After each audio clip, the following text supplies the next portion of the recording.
নমস্কার বন্ধুরা, ভাই বোনের হেসেল ঘরে সবাইকে স্বাগত। আজ আমি চলে এসেছি আবারও একটা নতুন স্বাদের রেসিপি নিয়ে। ছোট থেকে বড় সবারই খুব পছন্দের স্বাস্থ্যকর একটা রেসিপি। আজ আমি বানাবো রাঙা আলুর পায়েস। ভিডিওটি কেউ স্কিপ করবেন না, পুরো ভিডিওটি দেখার জন্য অনুরোধ রইল। আজকে রেসিপির জন্য আমি এখানে নিয়েছি দুটো বড় মিষ্টি আলু, বা এটাকে আমরা রাঙা আলু বলে থাকি। এই আলুটা আমি প্রথমে খোসাটা ছাড়িয়ে নেব।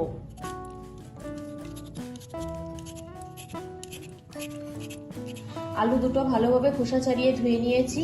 এবার আমি এই আলু দুটো গ্রেট করে নেব। একটা বড় গ্রেটার নিয়েছি, আর ঠিক এই বড় গ্রেটারের এই অংশটা দিয়ে আমি গ্রেট করব।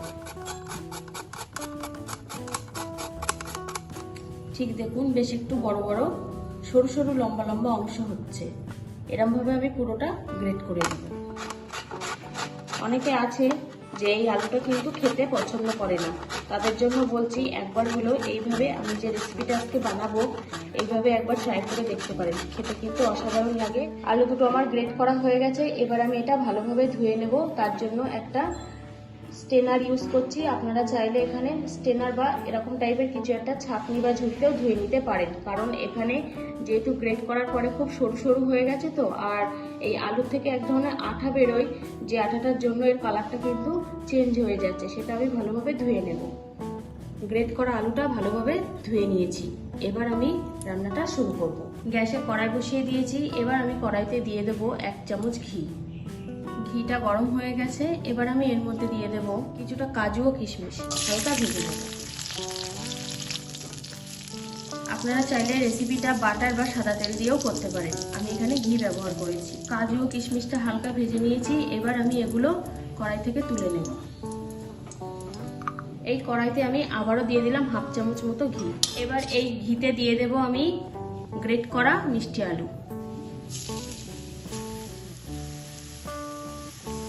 এটা ঘিতে ভালোভাবে ভেজে নেব।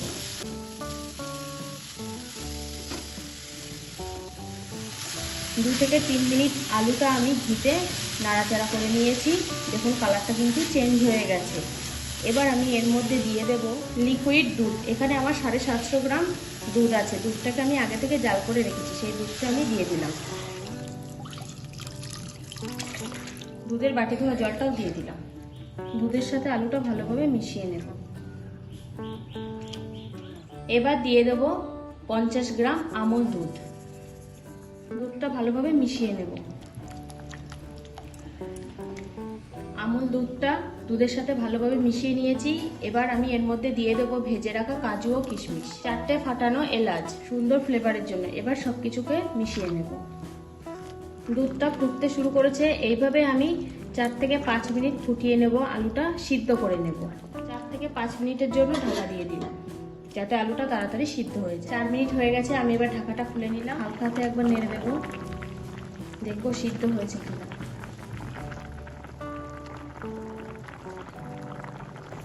আলুটা কিন্তু গলে গেছে।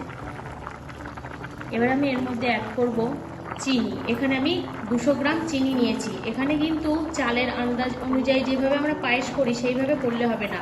আলুটা কিন্তু মিষ্টি, আমি সেই অনুযায়ী আমার আলুর পরিমাণ বুঝে আমি এখানে 200 গ্রাম চিনি ব্যবহার করছি।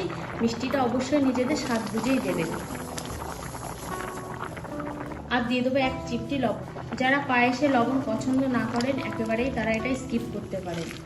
এইভাবে আবারও আমি 5 থেকে 7 মিনিট ফুটিয়ে নেব। পায়েসের কথা মনে ভাবলেই আমরা কিন্তু গোবিন্দভোগ চালের পায়েসটাই বেশি প্রেফার করি, কিন্তু একবার হলেও এইভাবে এই মিষ্টি আলুর পায়েসটা বানিয়ে দেখবেন। এটা কিন্তু খেতে অসাধারণ লাগে এবং খুব কম সময়ের মধ্যেই কিন্তু এটা বানানো হয়ে যায়। যে সকল বন্ধুরা এতক্ষণ আমার ভিডিওটি দেখছেন অথচ লাইক ও কমেন্ট করেননি, তাদের কাছে অনুরোধ রইল, যদি ইউটিউব চ্যানেল থেকে দেখে থাকেন বা ফেসবুক চ্যানেল থেকে দেখে থাকেন তাহলে অবশ্যই আমার পেজটিকে একটু লাইক করে দেবেন। আর কেমন লাগছে ভিডিওটি কমেন্ট করে জানাতে ভুলবেন না। কিন্তু আমার পরিবারের পাশে থাকার অনুরোধ রইল। আবারও 5 থেকে 7 মিনিট আমি এটা রান্না করে নিয়েছি। দেখুন গ্রেভিটা কিন্তু ঘন হয়ে এসেছে।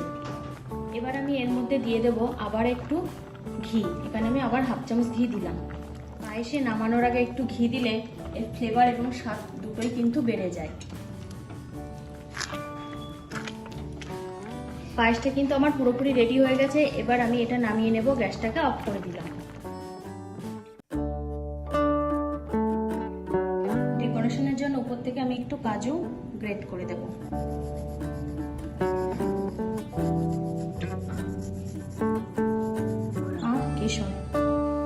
আজকের রেসিপিটা তাহলে এই পর্যন্ত। যে সকল নতুন বন্ধু আমার ইউটিউব চ্যানেল থেকে দেখছেন তারা অবশ্যই চ্যানেলটিকে সাবস্ক্রাইব করে দেবেন, আর যে সকল বন্ধুরা ফেসবুক থেকে দেখছেন তারা অবশ্যই ফেসবুক পেজটিকে ফলো করে দেবেন। আজ তাহলে এই পর্যন্ত, দেখা হচ্ছে পরের কোনো নতুন রেসিপিতে।